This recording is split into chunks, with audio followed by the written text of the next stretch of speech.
The story begins. Takamine Taka is the goddess of this school. She always ranks first in every field. From academics to sports. Takamine is also the president of the student council. Ever since her first year, she has held the second rank. But no one has ever dared to surpass Takamine to take the first place. Takamine is seen as a symbol of perfection. And she truly is a goddess. In complete contrast, our main character is a boy named Koshi Sirota. He is such an ordinary student that he's almost invisible. And up until now, he hasn't had a single close friend. In everyone's eyes, Sirota is nothing more than a ghost in the classroom. The two of them are like light and shadow. But the only thing they have in common is, they once attended the same middle school. Takamine is the kind of person everyone wants to be with, while Sirota has never even dared to think about such a thing. Until that fateful day, everything seemed to change. One afternoon, Sirota hid inside the equipment room to have his lunch. He ate while taking out his math test paper to review. Sirota felt his scores were as terrible as always. His face clearly showed disappointment. Right at that moment, the sound of the door echoed. Sirota panicked and quickly hid behind a storage shelf. He peeked through a small gap. And Sirota realized that the person who had just entered was Takamine. He was about to sneak out, but his eyes accidentally caught a sight that nearly stopped his heart. Takamine was changing her clothes, and it seemed like she wasn't wearing a bra. The poor guy could see every detail of the goddess. He thought to himself, "Damn it, did I just see the goddess's chest?" Sirota felt both guilty and thrilled at the same time. He never imagined he'd ever get to see Takamine like that. After she finished changing, Takamine left the room without noticing him. Sirota let out a sigh of relief, while his heart was still pounding wildly. That afternoon, when the teacher entered the classroom and announced that he would hand back the test papers, Sirota still couldn't stop thinking about what had happened earlier. But when his turn came, he went up to get his paper and saw that he scored 52 points. That made Sirota overjoyed, because it meant he had passed the subject. Right after that, the teacher called Takamine's name. The teacher said, "This time, that's quite strange. You didn't get a perfect score this time?" That made Takamine a bit surprised. She looked at her test paper and saw that she got 98 points. Takamine tilted her head and asked, "Maybe you graded it wrong, sir?" But the teacher confirmed, "No, I graded it carefully." While the whole class started murmuring, Sirota suddenly noticed something strange. Takamine slipped her hand under her skirt. Then, out of nowhere, she pulled down her underwear. Right in front of Sirota's eyes. Her pale thighs and perfect figure were completely revealed. Sirota froze in shock. Suddenly, a flash of light appeared, followed by the image of a butterfly flying through space. Then everything disappeared. Sirota jolted awake. He was sitting in the classroom again. The teacher had just called his name to come receive his test paper. He walked up to get it, and it really was 52 points. Right after that, the teacher called Takamine's name again. "Congratulations, you got a perfect score this time." Sirota was stunned. Wait, wasn't it 98 just a moment ago? So Sirota realized that he must have been dreaming all along. That afternoon, Sirota decided to go see Takamine to get some answers. He knocked on the door of the student council room. Takamine invited him in from inside. "What's the matter, Sirota-kun?" she asked. Sirota went straight to the point. "This morning, I saw that you scored 98 points. But later, your score became perfect." He realized something about it felt really strange. Takamine's expression suddenly changed. She stepped closer, her eyes turning serious. "You haven't told anyone else about this, have you?" Sirota fell silent. "No, I haven't told anyone," he replied. Takamine moved even closer and pinned him against the wall. She said, "You saw my chest in the equipment room, didn't you?" Sirota's heart nearly stopped. She found out, he thought. But out loud, he desperately denied it. "And no, I didn't. I didn't see anything." Takamine gave him a mysterious smile. "All right then, let's say nothing happened." She calmly poured a glass of water and handed it to him. Sirota took the glass, his hands trembling. He accidentally spilled the whole glass on Takamine. Her entire body was drenched. Sirota panicked. He quickly bent down to wipe the floor. But when he looked up, he froze. Takamine was taking off her shirt. Once again, that butterfly appeared. The space around them began to distort. And then, time seemed to rewind. Sirota suddenly woke up. This time, Takamine was still wearing her shirt. She calmly said, "Did you spill the water? Could you wipe it up for me? If I don't, I might catch a cold." Sirota blushed, but he still moved closer. He gently used a towel to wipe her chest.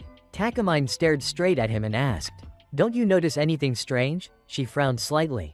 "I'm starting to get annoyed by how dense you are." Then, she grabbed Soroda's hand and placed it directly on her chest. "Now do you realize it?" she said. Sirota could only blush furiously. His heart was pounding wildly. But his hand, almost on reflex, moved on its own. That made Takamine furious, and she punched him straight in the chest. "Idiot, don't you realize my bra just disappeared?" Sirota was shocked. "But you were wearing it just a moment ago. Where did it go now?" Takamine sighed and said, "To be precise, that's my special ability. Because Takamine is a pure goddess. And every time she takes off her underwear, time rewinds by a certain amount." Sirota was completely confused. Takamine continued explaining, "When my underwear disappears, the power is activated. As for where those things go, I honestly have no idea. But surprisingly, you still remember everything, while everyone else doesn't." She added, "The reason is because you've seen the sensitive parts of my body. That probably made you an exception." Sirota was stunned. How could that even be possible?" Takamine smiled gently. "You're probably wondering why I have this ability, right? The answer is simple, because I was chosen." She went on to explain that since she was a child, Takamine had always wanted to become perfect. She worked tirelessly in her studies and trained her body to achieve absolute perfection. But no matter how perfect a person may be, there will always be times when they make mistakes. And whenever she makes one, she uses this power to turn back time and fix everything. President Takamine looked straight at Sirota with a proud and confident tone. She said, "You understand now, don't you? I am the chosen one. And I am also the only person suited for this power." Sirota was utterly confused. Deep down, he just wanted to stay far away from this crazy girl. He quickly refused. "I don't understand a thing, President. You definitely have a problem, however." Takamine smiled mysteriously. She revealed that her ability was indeed perfect. But to avoid unnecessary trouble, she always had to carry spare underwear with her. Because Sirota happened to discover this secret, she decided to make him her mobile wardrobe. Hearing that, Sirota was horrified. He replied, "I was living peacefully. Why on earth would I become your servant?" Then Takamine stepped closer. She smiled faintly. "Benefits, you ask? Don't you feel honored to be chosen by someone as brilliant as me?" Hearing that, Sirota tried to walk away, but Takamine grabbed his hand. The two struggled for a moment. Then both of them fell onto the floor. Sirota accidentally ended up on top of her, making the situation look extremely ambiguous. Suddenly, Takamine screamed, making everyone outside think that Sirota was attacking her.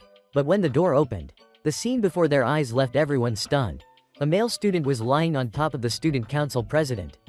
There was no way for Sirota to explain himself. As a result, he was completely misunderstood. He was dragged out, and someone even called the police. Meanwhile, Takamine was comforted by the female students. She pretended to shed tears. But amid the crowd, she glanced at Sirota and smiled. At that moment, Sirota finally realized, "I've been set up." The police soon arrived and handcuffed him. In desperation, Sirota pleaded with Takamine. He begged her to use her power to go back to the moment before everything happened.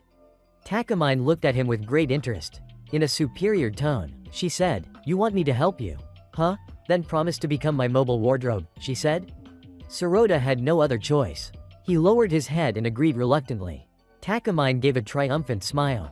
She activated her power. Suddenly, time began to rewind, but when everything returned to normal, she coldly said, "Now you understand your place, don't you?" Sirota remained silent. He felt like a slave bound by invisible chains.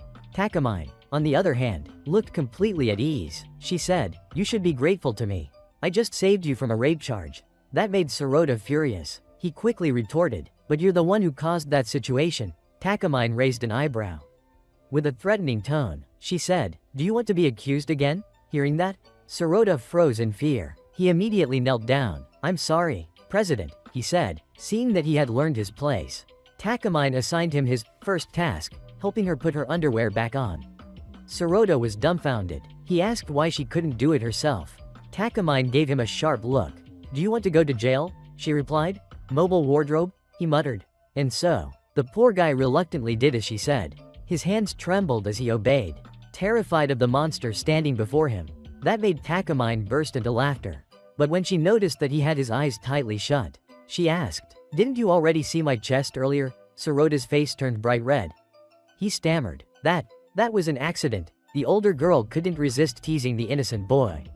"You're pretending to be shy. But I bet you're thinking something dirty, aren't you?" Sirota immediately protested. "No, I'm not." Takamine gave another order. Now put my bra on. Open your eyes and hurry up. Sirota froze in place, but she didn't give him a chance to resist. Takamine smiled as if enjoying her own little game. Suddenly, the police burst into the room again. But everything turned out to be just an illusion, a replay within Sirota's dream. He jolted awake, his body drenched in sweat. So, it was all just a dream? He muttered. But when he picked up his phone, Sirota saw a message from Takamine. Don't be late. Okay, wardrobe, she repeated. The word alone sent chills down Sirota's spine. His first day as the mobile wardrobe had officially begun. At school, Takamine was as radiant as ever. She still acted bright, kind, and friendly, making everyone adore her, but only Sirota felt uneasy. He couldn't believe that the perfect girl everyone admired was actually the one manipulating him behind the scenes. Suddenly, Takamine greeted him in front of everyone, making the whole school buzz with shock. Wait, did the president just say hi to that guy? Whispers spread all over the hallway. Hearing that, Takamine simply smiled. She leaned close to Sirota's ear and whispered, "Meet me in the student council room before homeroom." Inside the room, she placed a small bag in front of him. "Open it," she said. Sirota did as told, and froze the moment he saw what was inside, a bag full of women's underwear. In a calm, casual tone, Takamine said, "These are the undergarments you'll carry for me every day. A wardrobe should always be ready at all times. Understand?" Sirota was petrified. "Always be ready? What do you mean by that?" he asked. Takamine calmly replied, "Whenever I activate my power, whether you're in class or out on the street, you must help me put them on immediately." Hearing that, Sirota could only nod in obedience. He knew that from that very moment, his peaceful life had officially come to an end. As Sirota reacted nervously, he glanced around the room, afraid that if anyone saw this scene, the consequences would be disastrous. But Takamine remained stern, with a voice that allowed no argument. She said, "If I wait until break time, I can only use my power once per period. And I need your flexibility. Whenever I take something off, you have to help me put it back on immediately." Sirota was speechless. Sweat kept dripping down his face. In his mind, he prayed desperately, "Please, don't make me practice right now." However, Takamine stayed firm. She emphasized that if Sirota refused, she would erase the fact that she had ever saved him. Faced with that threat, Sirota finally surrendered. "All right, I'll do my best," he said weakly. Hearing that, Takamine smiled. "If you do well," she said, "I'll give you a reward." Sirota looked doubtful. "What kind of reward, exactly?" he asked. But before he could react, Takamine suddenly pushed him down onto the floor. A familiar teasing smile appeared on her lips. But this time, there was no one around to interrupt. Sirota blushed deeply, stammering, "Stop joking around already." Takamine let out a soft laugh. Then whispered, "I don't easily let anyone see my underwear. You know, but since it's you, I trust you enough to allow it." Suddenly, the room fell silent. Sirota hesitated and asked, "Aren't you embarrassed to let me see you like that?" Takamine turned her head slightly and sighed. Deep down, she had once thought she could manipulate Sirota with her charm, but it seemed he wasn't as easily controlled as she had imagined. Their conversation ended in a tense silence. As Sirota was about to leave, Takamine reminded him, "Remember to return them after school." She deliberately added in a teasing tone, "Though I bet you'd love to take them home. Wouldn't you?" Sirota blushed again and snapped back. "Who would even want that?" The next class began, and the teacher announced that the class would be analyzing a poem. While everyone was getting ready, Sirota couldn't shake off his uneasiness. Takamine's warning still echoed in his mind, "Whenever I activate my power, you must assist me immediately." Suddenly, the teacher called Takamine's name to read the poem aloud. She stepped forward with her usual confidence. Her voice was calm, rich, and full of emotion, silencing the entire class. Both the teacher and the students praised her endlessly. While everyone applauded, Sirota couldn't help but wonder. She's already perfect, so why does she still need to use her power? Just then, a strong gust of wind blew through the classroom window. The teacher asked someone to close it. Takamine quickly stood up and volunteered. But as she turned around, she subtly signaled Sirota to get ready. Sirota froze in place, completely confused by what she meant. But Takamine had already made up her mind. Even though her previous recitation was flawless, she still wanted to reach the ultimate level of perfection. Suddenly, time began to rewind again. And once more, the teacher asked her to recite the poem. This time, the teacher noticed something different in Takamine's expression. The teacher asked if she was all right. But Takamine simply smiled, reassuring him that she was fine.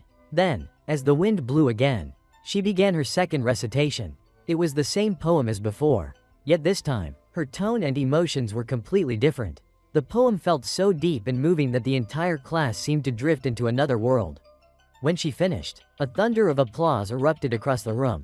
But Sarota alone noticed something others didn't. Takamine had deliberately timed her reading with the exact moment the wind blew, creating a perfectly dramatic effect. Then her gaze shifted toward him, as if to say, "See, I told you." Sarota couldn't deny it. Her obsession with perfection goes beyond anything I ever imagined. While he was still lost in thought, Takamine flicked a small piece of paper toward him. Then she mouthed a silent message. That's when Sarota suddenly remembered his duty. Panic struck him. They were in the middle of class, how could he possibly act now? Sarota thought about waiting until the break. But to his horror, he noticed Takamine's skirt lifting slightly. He quickly gestured to warn her. But Takamine seemed to deliberately ignore him, because she wanted to create this situation. Right at that moment, Takamine called out loudly, "Sarota, you dropped your eraser." Sarota was confused because his eraser was still on the desk. But he quickly realized it was a secret signal. She was creating an opportunity for him to help without drawing suspicion. Sarota's heart pounded in his chest. He bent down to pick up the eraser, while discreetly helping Takamine adjust her outfit. In that fleeting moment, he almost forgot to breathe. Fortunately, no one noticed. The teacher announced the end of the period. Sarota let out a sigh of relief. He thought everything was over. But when Takamine stood up to turn in her assignment, he froze. Part of her underwear was showing beneath her skirt. If anyone noticed, her perfect image would be ruined. Sarota recalled her words. "I'd be so embarrassed if anyone saw my underwear. But I trust you." That sentence made it impossible for him to stay still. Sarota hurriedly stood up, accidentally prompting the teacher to call his name instead. "Since when did you change your name to Takamine?" Sarota panicked. I must have misheard because I was half asleep." "Sir." The teacher sighed and shook his head. "Well, since you're already up, hand in Takamine's assignment for her." But when he finished turning in the assignment and was about to return to his seat, Takamine gently grabbed his hand, signaling that the mission wasn't over yet. Reluctantly, Sarota helped her adjust her outfit discreetly. During that moment, his leg accidentally brushed against Takamine's thigh. He could feel the softness and warmth, making his heart pound violently. Meanwhile, Takamine only gave a faint, mysterious smile. During class, the teacher suddenly called Sarota's name, startling him. Takamine, sitting at the next desk, seemed to have just said something. But when Sarota asked her about it, she avoided his gaze and didn't answer. The next scene took place in the student council room. Sarota and Takamine sat facing each other. Takamine looked satisfied that he had completed the task. Meanwhile, Sarota couldn't help but scold her for her earlier boldness. Takamine smiled, admitting that she only wanted to test how well he could handle the situation. She gently apologized for making him nervous, but still asserted that she had always trusted him. Sarota found that hard to believe, thinking she was lying. Unexpectedly, Takamine asked him in return why he always helped her. That question left him flustered, unable to give a clear answer. Takamine suggested a theory. Maybe Sarota didn't want anyone else to see her underwear. And if that was true, she said she was quite happy about it. The atmosphere between them grew quiet and tense. Sarota tried to break the awkwardness, asking Takamine to stop teasing him. But she simply replied softly, "I'm being serious." Sarota suddenly remembered the strange sound Takamine made when the teacher called his name earlier. He was about to ask about it, but she quickly covered his mouth, making both of them even more flustered. The next day, at school, Takamine was still the goddess in everyone's eyes. The moment she carried a few stacks of books, several male students rushed to help her. But suddenly, she sat down and pulled the zipper on her skirt, leaving everyone stunned. It turned out she was just checking her outfit. Remembering that Sarota, the one assigned to manage her personal locker, hadn't been able to help her the day before, she sternly reminded him not to make the same mistake again, or he would be punished. Sarota was the only one who had seen the real Takamine behind that perfect exterior. In front of others, she was always kind and graceful. But when it was just the two of them, when they were alone, she became strict, even somewhat domineering. She often made Sarota memorize every rule about serving her, and if he forgot, she would make him repeat them until he knew them by heart. Sometime later, Sarota was forced to retake his physical education exam because he hadn't met the requirement of running continuously for 30 minutes. Seeing how exhausted he was, Takamine, as the student council president, took a megaphone and went out to the field to train the students with poor stamina. Under her supervision, everyone was full of energy. Except for Sirota, who was gasping for breath and nearly collapsed. Takamine stopped him to correct his running posture. But Sirota's eyes accidentally fell on her chest, which was very close to him. Caught in the act, he was punished to run for another 30 minutes. When Sirota was nearly exhausted, Takamine suddenly did something that stunned the entire field. She took off her gym pants, announcing that she would run alongside Sirota until he finished the test. The whole field erupted in chaos, while Sirota didn't even dare to look at her. Returning to the starting line, Takamine sternly told him to run with all his strength so as not to embarrass her. Sirota gathered every bit of strength he had left, running as if he were about to collapse. Takamine rode her bicycle alongside him to cheer him on. When she lifted herself off the seat, Sirota panicked because that posture was far too risky. One strong gust of wind, and everyone would see everything. Without hesitation, Sirota ran close to her bike, using his own body to shield her throughout the final stretch. Even though he was completely exhausted, when the test finally ended, he collapsed to the ground. Gasping for breath, Takamine walked over, handed him a spare set of clothes, and asked how he felt. Sirota replied that even though his performance wasn't impressive, he was proud because he had given it his all. Takamine smiled softly, saying that perhaps his true motivation wasn't for himself. She then walked away with her usual graceful composure, leaving Sirota with an inexplicable sense of peace. That night, Sirota suddenly remembered he still had Takamine's gym bag and hadn't returned it. At first, he just intended to peek inside to see what was in it. But before he could, his phone rang. Takamine was calling, lightly scolding him, saying she was rummaging through her locker because she was missing some clothes. That made Sirota feel confused, unsure whether he should return it right away or pretend he'd forgotten. Was this another test from the president? If he kept following her orders, he'd be nothing more than her servant. Over time, Sirota had been made to do plenty of strange things for Takamine, from helping her change clothes to tidying up small messes. Each time, his sense of pride was tested a little more. Yet Takamine always had the upper hand. She sent him a few suggestive photos, saying that since she had no clothes left, she had to wear her gym uniform outside, even joking that it's a bit cold down below with nothing covering it. Those words made Sirota blush, unsure whether to worry or save the pictures as evidence. He didn't expect that Takamine was actually at the park, jogging at night in her gym outfit. Even though he knew she was confident and strong, Sirota couldn't shake off his concern. That uneasy feeling pushed him to bring her bag there himself, hoping she wouldn't run into trouble. Just as Takamine was about to text Sirota to tell him to bring her clothes, she suddenly heard footsteps behind her. He had really come, though part of her felt touched. She still tried to maintain her usual proud demeanor. She praised Sirota for taking initiative, saying that he was finally beginning to understand what it meant to be a true personal locker manager. In truth, Sirota hadn't come out of obligation, but out of genuine concern. He had prepared himself to be scolded, but to his surprise, Takamine thanked him instead. Even though she tried to hide her emotions, she still couldn't resist teasing him a little, making his face turn bright red. To her, Sirota was the only one who truly understood the real person behind her perfect image. Because of that, a strange feeling began to stir inside Takamine. She secretly hoped he would always stay by her side. After receiving her bag, Takamine held it close to her chest as if trying to keep the warmth Sirota had brought. She walked away silently, leaving him standing there, dazed, thinking to himself, if only the president could always be that gentle. A few days later, during a swimming competition, Takamine easily took first place despite having strong opponents. But that victory didn't satisfy her. She returned to the starting line, choosing to swim backstroke to prove her absolute confidence and grace. Sirota, who was watching from the stands, Sirota couldn't take his eyes off Takamine's graceful figure gliding through the water. When she surfaced, he instinctively followed her with his gaze, then quickly turned away, afraid she might notice. But Takamine, ever perceptive, caught that fleeting look. After the match ended, she approached Sirota, asking which part of the competition impressed him the most. Though he tried to hide it, his flustered eyes and blushing face revealed everything.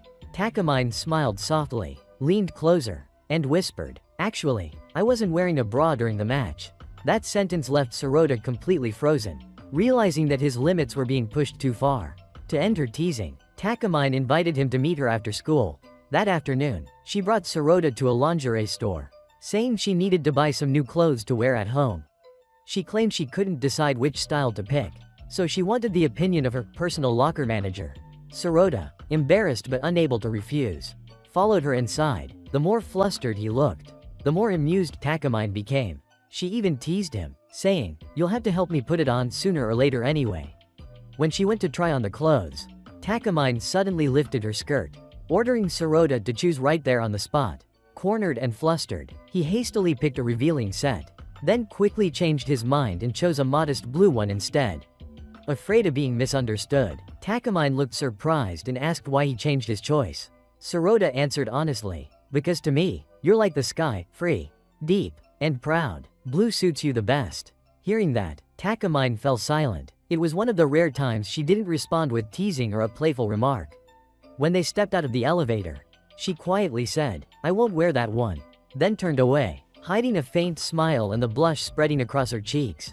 Deep down, she knew that outfit had already become a precious memory, a symbol of the feelings she didn't want to lose. From that day on, Takamine began to notice Sirota showing signs of a cold. Seeing him weaker and quieter than usual, she took the initiative to link her arm with his after school, wanting to take him home to rest. When they stepped into Sirota's room, Takamine was surprised to see that his living space was tidy and more organized than she had expected. Curious, she opened his laptop under the excuse of looking for study materials. But in truth, she just wanted to see if he was hiding something.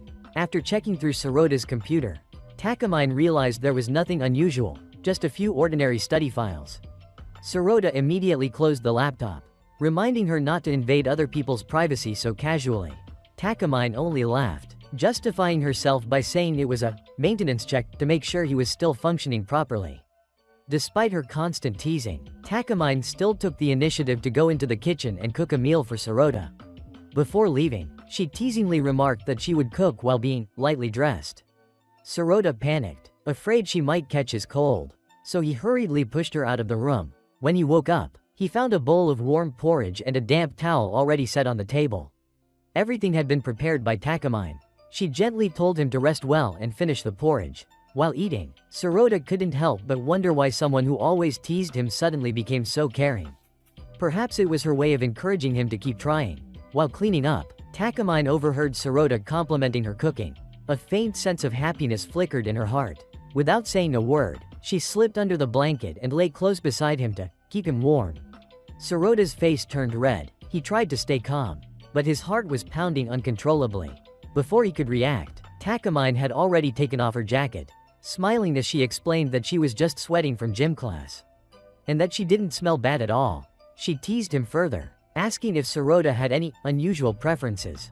He could only plead with her to stop, but Takamine kept clinging to him, saying she just wanted to help the sick boy fall asleep more easily.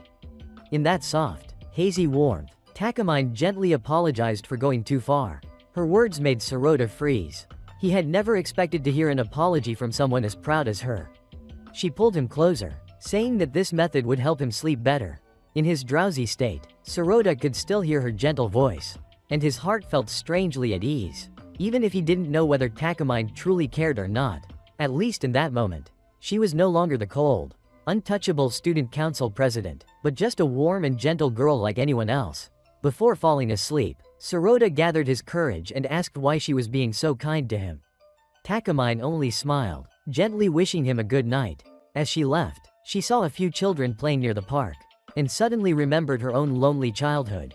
Back then, she had been shunned by her classmates and only had a stray cat as her friend.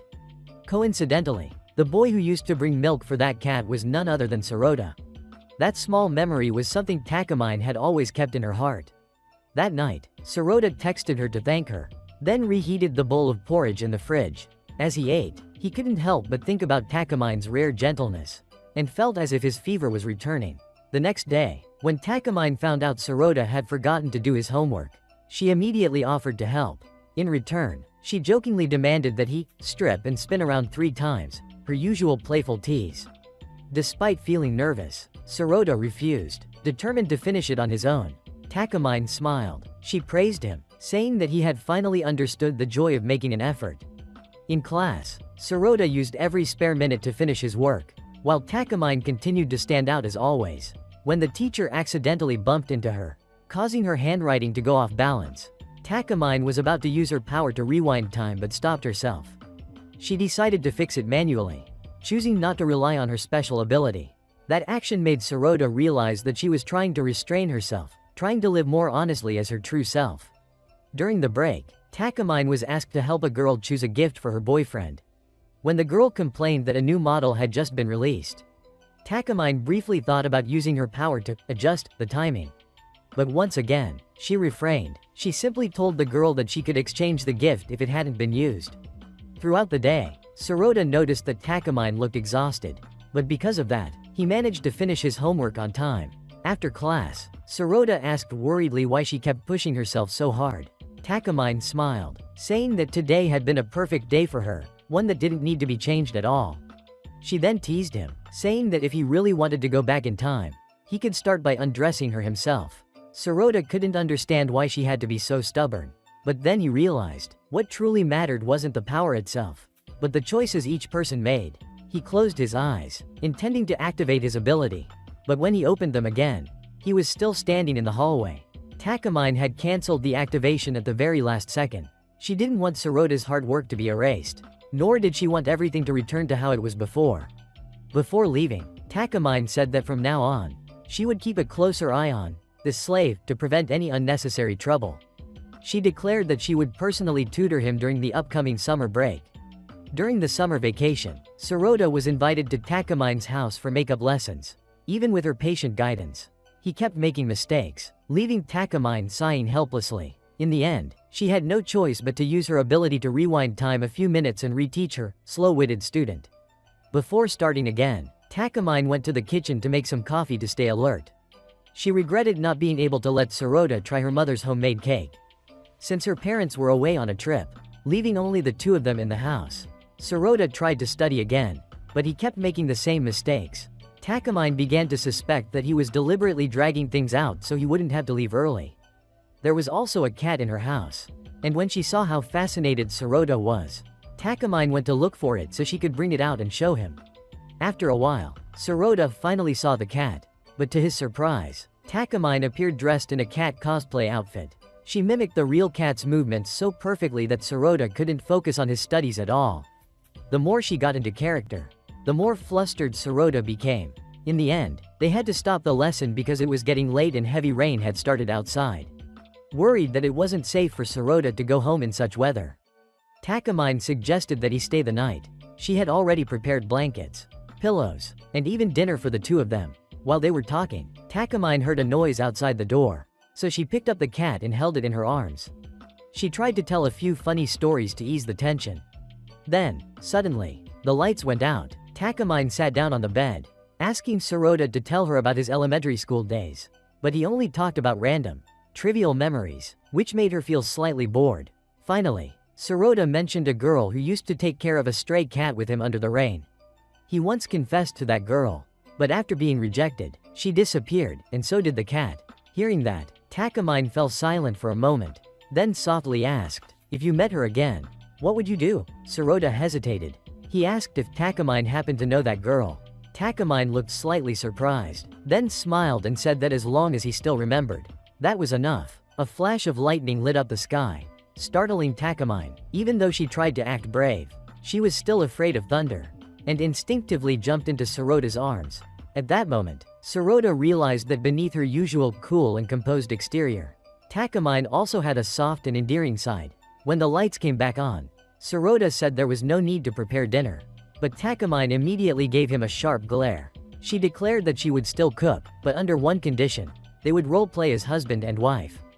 And whoever broke character halfway would remain single forever. Sirota reluctantly agreed. Takamine dragged him into the kitchen to help. Wearing an apron, she began instructing him like a diligent wife. Every time Sirota fumbled, she would tease him playfully.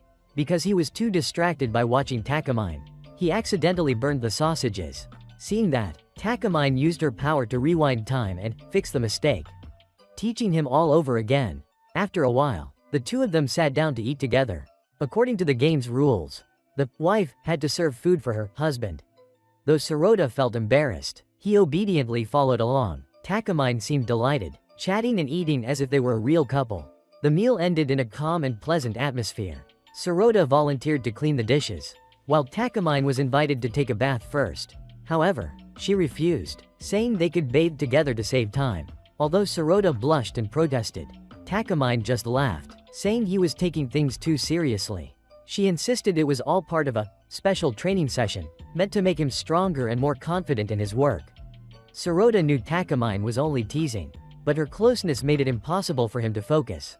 Takamine chuckled softly, saying that in that case, the training was already working.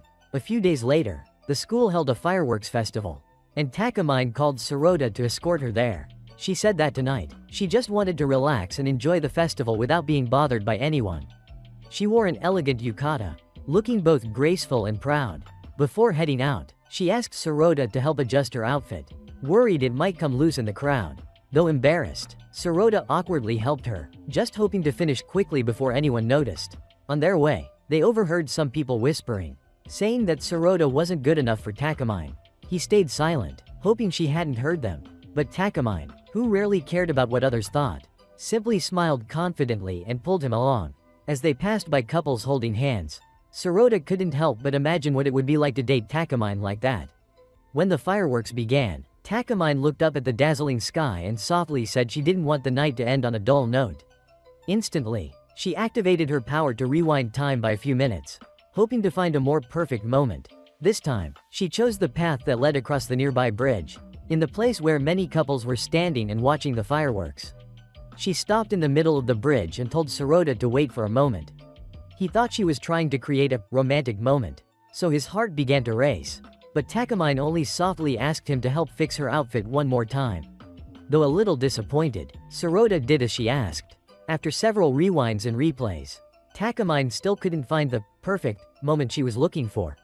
Sirota began to realize that it seemed each time she rewound time, it was just to prolong their moments together. He thought to himself, maybe Takamine just wanted to watch the fireworks a little longer with him. For Sirota, that scene was already perfect, dazzling fireworks, a gentle breeze, and Takamine's smile by his side. When the festival ended, Sirota walked Takamine home. He wanted to ask why she kept using her power to return to that same moment, but decided not to. Perhaps, a part of him didn't want to break the rare, peaceful moment between them. A few days later, Takamine called Sirota, asking if he was free that weekend because she wanted to join him on a visit to Agaku University. Hearing that name, Sirota hesitated a little. To him, Agaku was a place filled with outstanding students, far beyond his own abilities. Takamine understood that very well, but she still wanted to drag him along. During their conversation, she asked Sirota if he had any plans after graduation. Before he could answer, Takamine interrupted, saying that since he was her closet, he only had two options: either attend the same university as her, or be unemployed. If he agreed to study together, she would let him choose any school he wanted. When they met at the campus tour, Takamine stood out so much that everyone passing by couldn't help but turn to look. Sirota felt both embarrassed and proud. While they were exploring the campus, Takamine reminded him not to just look at her, but to pay attention to the school as well. She joked that whether she could become a star student there or not depended on her personal bodyguard. If Sirota agreed to study with her, she wouldn't have to worry about anyone bothering her. Sirota could only shake his head at her vivid imagination. When asked about his future plans, he honestly said that he planned to work to help his parents and take care of his younger sister. Takamine suddenly fell silent. She had thought he would give a casual answer, but she hadn't expected something so realistic. In the end, Takamine smiled, saying that she respected his decision. Even so, she would still make sure to arrange her schedule properly so her closet wouldn't escape his duties. As the two walked to the department introduction area, Takamine glanced at Sirota, her eyes showing a hint of gentleness rarely seen from her. He didn't know what she was thinking, but perhaps in Takamine's heart, her image of him had changed quite a lot from before. During the class session, when it was her turn to ask a question, Takamine suddenly wondered whether graduating at the top of the class from such a prestigious school would bring any concrete advantages. The teacher didn't give an absolute guarantee, but emphasized that students with excellent grades were always highly valued, and advised her not to worry. After hearing that, Takamine fell silent and thought again. A moment later, she quietly corrected a small mistake by rewinding time to the moment just before.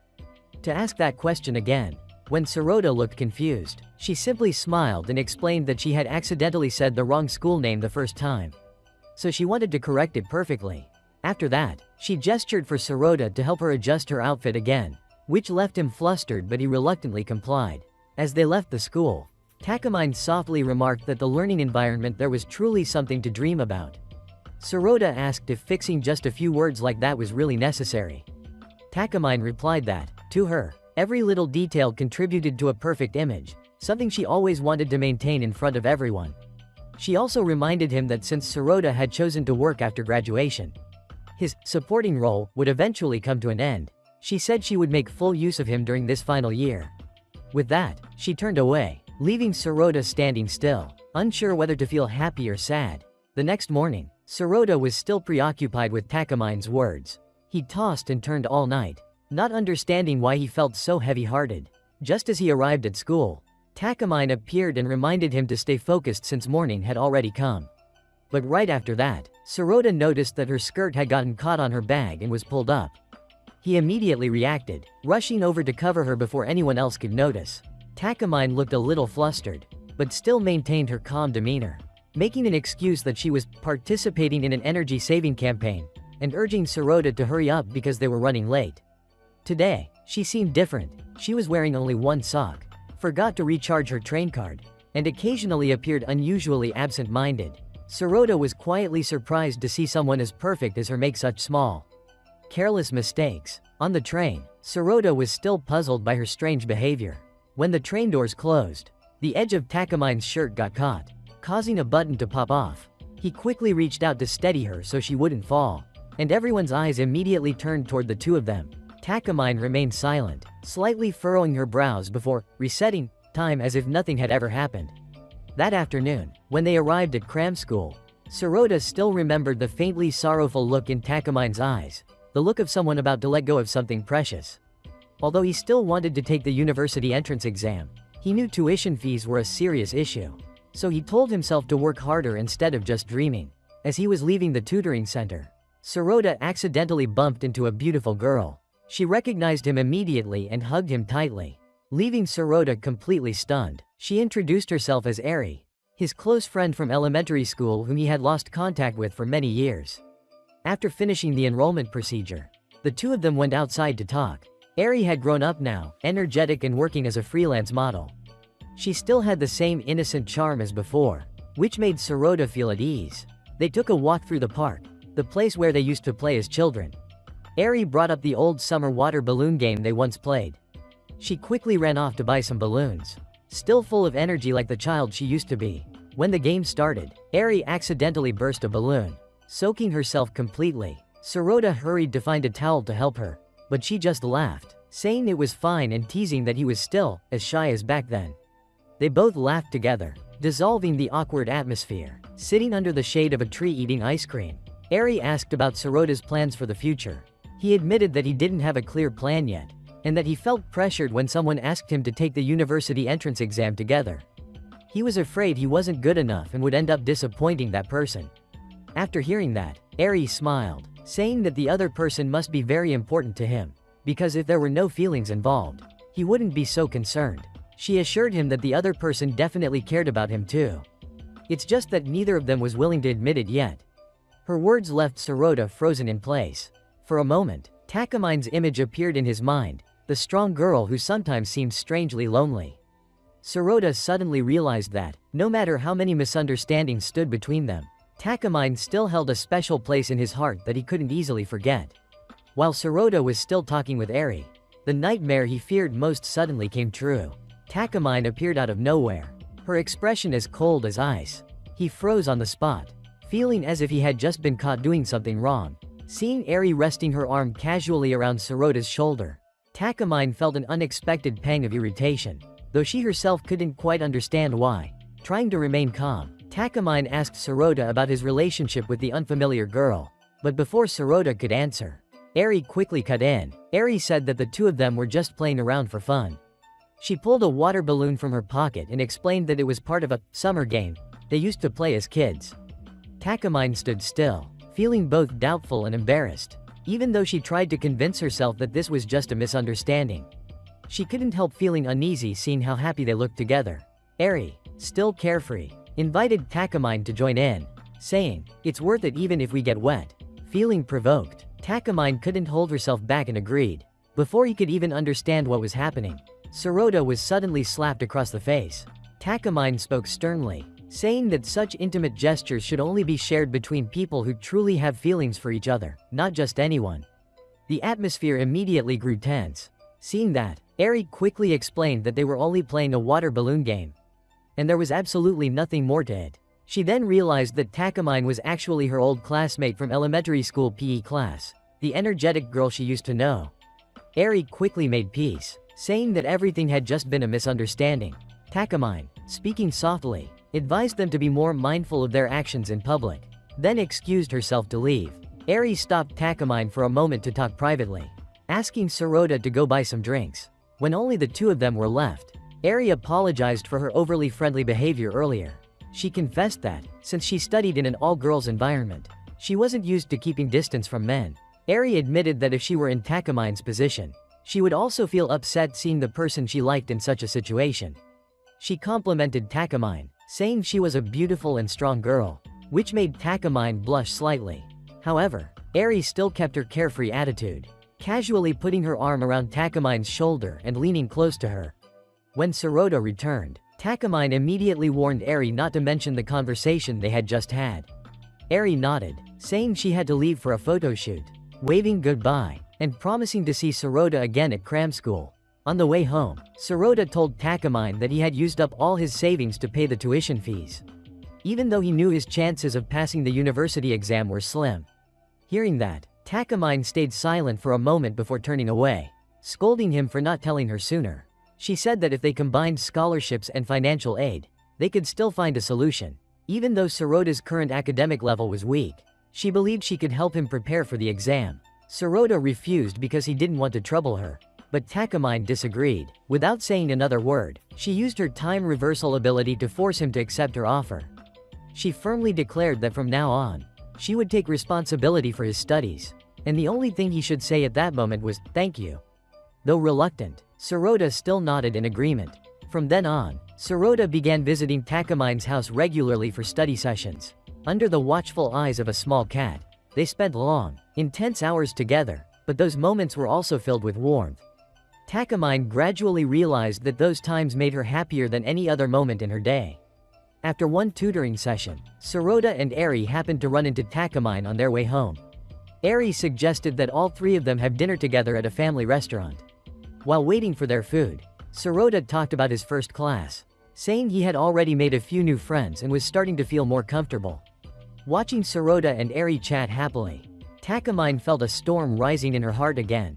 She tried to appear calm, ordering only a cup of coffee, while Eri filled the table with fries and hamburgers, when a familiar staff member of Eri's came over to greet them. The atmosphere became even noisier. To dispel her jealousy, Takamine began talking about the other day, when Sirota had shown up at her house to study without notice. After leaving the restaurant, Eri found a way to talk to Sirota alone. She apologized for making Takamine misunderstand, and admitted that she already knew the real reason Takamine had joined the cram school. It was because she was afraid he might grow closer to someone else. Eri smiled, saying she already had someone she liked, and hoped Takamine would soon realize her own true feelings. After their conversation, Eri's co-worker from the restaurant came to pick her up, and the two of them left together. What surprised the student council president was that the pair were walking hand in hand down the street, leaving Takamine frozen, unsure how to react. Meanwhile, Sirota was waiting for Takamine at the park to ask about her private conversation with Eri. Takamine smiled teasingly, saying she had just enlightened Eri that Sirota was actually a dangerous wolf, then quickly changed the subject. She admitted that she had misunderstood Eri before and felt guilty about it. As for Eri, she was currently being pinched on the cheek by Jurek out of jealousy, simply because she had been too close to Takamine. Flustered, Eri hurriedly explained that she and the student council president were just friends, and nothing more. On the last day of summer vacation, the two of them decided to go to the city amusement park to relieve stress. Takamine proactively messaged Sirota to invite him out as a reward for his efforts over the past month. Even though she had previously said he didn't need to thank her, Sirota wanted to show his appreciation, so he researched the place carefully to prepare for a perfect outing. When they arrived, he suggested buying drinks first and then walking around together. Takamine intended to use a discount coupon, but Sirota had already gone off somewhere. A little later, He returned with a cup of black coffee, only for Takamine to change her mind and choose a milk coffee instead. Immediately, she activated her time reversal ability to fix the situation, handed him the coupon, then lifted her skirt, asking him to help adjust her pants behind the shop. After that, they entered a souvenir store. While Takamine went to the restroom, she asked him what kind of things he liked. Sirota said he was fascinated by wooden ship models, while she probably liked cute items. Takamine laughed, saying, "No need, every morning I already get to see the cutest thing, myself in the mirror." When Sirota accidentally bought the wrong gift, she reversed time, took him to choose another one, and still didn't forget, making him help adjust her pants again. After that, they moved on to the boating area. Sirota assumed Takamine had experience, but it turned out she didn't know anything. While he struggled to row, Takamine wanted to help, then pretended to slip and fell into the water. She then reversed time again to fix the mistake, as if nothing had happened. Sirota realized there was something unusual about Takamine. When he apologized, fearing he had made her upset, Takamine just smiled and said it was a reward for him for trying so hard all this time. Sirota was touched, realizing that all her strange actions were a way of caring for him. Even though he felt that he was the one who owed her, he was still very happy to be cared for by her. Takamine blushed, but hid it by pretending to scold him. "That's still not enough to satisfy me. Today I'll make you spend until your wallet runs dry." After the previous conversation, Eri became even more convinced that Takamine truly had feelings for Sirota. She said plainly thought if Taka cared for him that much, then that must be love. Eri's assertion made Taka blush, while Sirota could only sigh, watching his two close friends argue because of him. On the way back, Sirota began to worry. He was afraid Eri might tease the student council president and get retaliated against. Reaching the door, Sirota heard laughter and some strange voices coming from inside. He pressed his ear to listen, imagining all sorts of suspicious scenarios. But it turned out that Takamine and Eri were just playing with the black cat. The next morning, on the way to school, Takamine felt happy because the weather was chilly, which suited her new winter uniform very well. She hated summer because it made her sweat easily, sometimes causing her clothes to stick to her body. Winter was different. She could layer extra clothes without anyone noticing if she needed to remove something. Hearing her say that, Sirota blushed, letting his imagination run wild. Seeing Sirota looking distracted, Takamine came up with a little game. She gestured for him to look away, then used her time reversal ability for a few seconds. Then she announced the rules of the game. "I just removed an item of clothing. You have to guess whether it's on the top or bottom. If you guess wrong, you lose and must fulfill a request from me." Takamine added that if Sirota won, she would wear a bikini to class as a reward. But if he lost, the penalty would be listening to her voice for 24 hours straight. The game began before Sirota could refuse. On the way to the station, Sirota fumbled, trying to figure out how to guess. He thought about sneaking a peek down her collar, but felt embarrassed. He also considered using the reflection in the water, but restrained himself, knowing it was wrong. Upon arriving at the station, Takamine asked him to give his answer. After thinking, Sirota guessed that she had removed her top. He guessed completely wrong. He officially lost. Takamine teased him for not taking advantage of the opportunity. She revealed that she had intentionally stepped through a puddle as a hint. But Sirota didn't have the courage to look. He could only remain silent. Sirota couldn't understand why Takamine liked setting up such bizarre games. She just smiled softly, saying that the severity of the penalty would depend on his actions today. On the train, Takamine changed the topic to the upcoming cultural festival. This year, the class would perform Cinderella. She suggested that Sirota try a role with many appearances, both for practice and to conveniently help her prepare costumes backstage. On the day of the festival, Takamine remained as calm as usual, while Sirota was extremely nervous, even though he had only 2 lines. Seeing this, Takamine took him for a walk to relax, but then put on a serious face, threatening that if he messed up, she would deal with him personally. When Sirota saw Takamine holding his hand, many boys in the class looked at them with envy. Panicked, he dragged her into the festival's spider house to avoid attention. Unexpectedly, Takamine turned pale because she was afraid of spiders, even though she tried to act strong outwardly. A shrill scream combined with a time reversal move immediately revealed her true fear. Takamine quickly tried to explain, saying it was just a performance to relieve stress. But when a dummy fell on her shoulder, she panicked and took off her jacket to escape, while checking if Sirota was okay. Her eyes clearly showed worry. Even though she verbally insisted she wasn't scared, Sirota saw that expression and thought to himself that Takamine looked cuter than ever. While he was still smiling, she noticed and scolded softly. "Don't smile like that anymore." At that moment, a spider model fell on her foot, making Takamine scream and cling tightly to Sirota. He could feel the warmth of her body pressed against him. More fake spiders continued to fall, causing Takamine to panic and run, accidentally snagging her skirt on a web. Her outfit was pulled askew, revealing some sensitive areas. Fearing someone might see, Sirota quickly grabbed a piece of cloth to cover her. After escaping, Takamine tried to maintain her proud demeanor, pretending that everything had gone according to plan. The two of them laughed at the absurd situation, but the fun didn't last long. They received news that the male student playing the prince had an accident and couldn't perform. A little later, he was brought back to the classroom, bruised and battered. Despite trying to appear strong, blood still trickled from the corner of her mouth. Sirota worriedly suggested that Takamine use her time reversal ability to help, but she shook her head. She said she couldn't use that power carelessly, and would find another way instead. She stood up, calmly persuading the class that Sirota was the ideal replacement. Just a few minutes later, everyone agreed, and Sirota unexpectedly went from a minor background role to the actual prince. Though he still felt extremely nervous inside. Below the stage, Eri and her friend came to watch, while Takamine, in the role of Cinderella, was ready. When the stage lights turned on, Sirota stepped forward, facing hundreds of expectant eyes. He tried to recall his lines, but his mind went blank.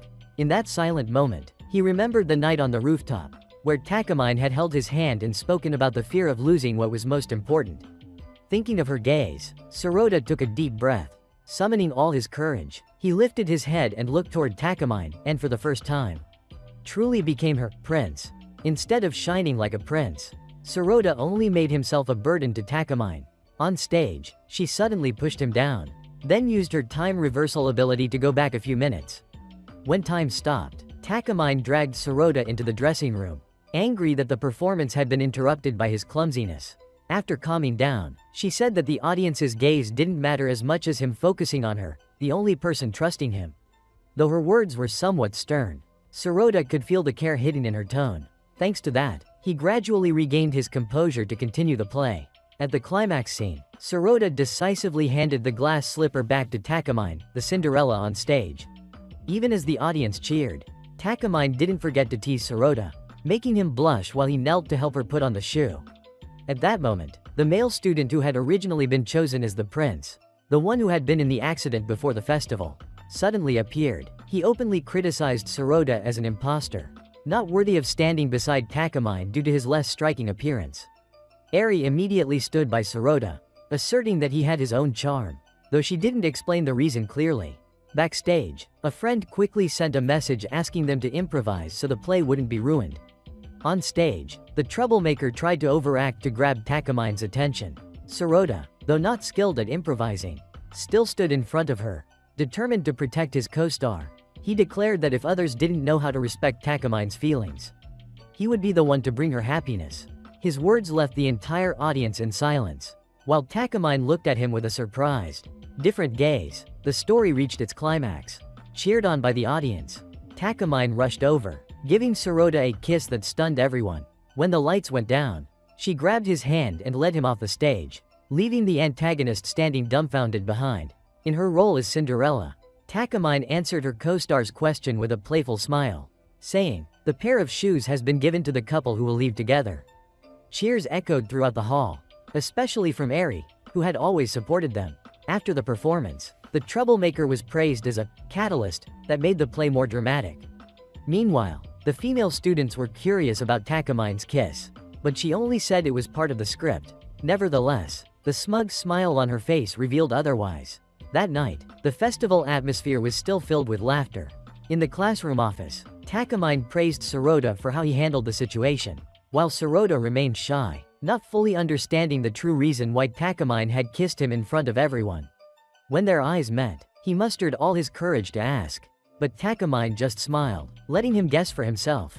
When Sirota said it was just a reward, Takamine was dissatisfied, immediately threatening to rewind time and turn everything into a joke. She actually activated her ability, bringing them both back to the moment before the kiss, as if giving him a chance to better understand her true feelings. Though angry, Takamine couldn't hide the gentleness in her eyes. She revealed a slight trace of anticipation, hoping that Sirota would realize the true meaning of that kiss. When the festival ended, she declared that Sirota still had to continue being her closet assistant until he understood her feelings. Under the moonlight, Sirota looked at Takamine's face, and his heart skipped a beat, even though he still couldn't name that feeling. Before leaving for the closing ceremony, Takamine turned back, ordering Sirota to help her put her pants back on as usual. Seeing his distressed expression, she laughed with delight. When he finished, she smiled, held out her hand, and said, "Let's go, my silly one." That's the end of today's video. If you enjoyed it, don't forget to like, share, and subscribe to support Oni-chan in making more fun videos. Thank you all for watching until the end. Much love.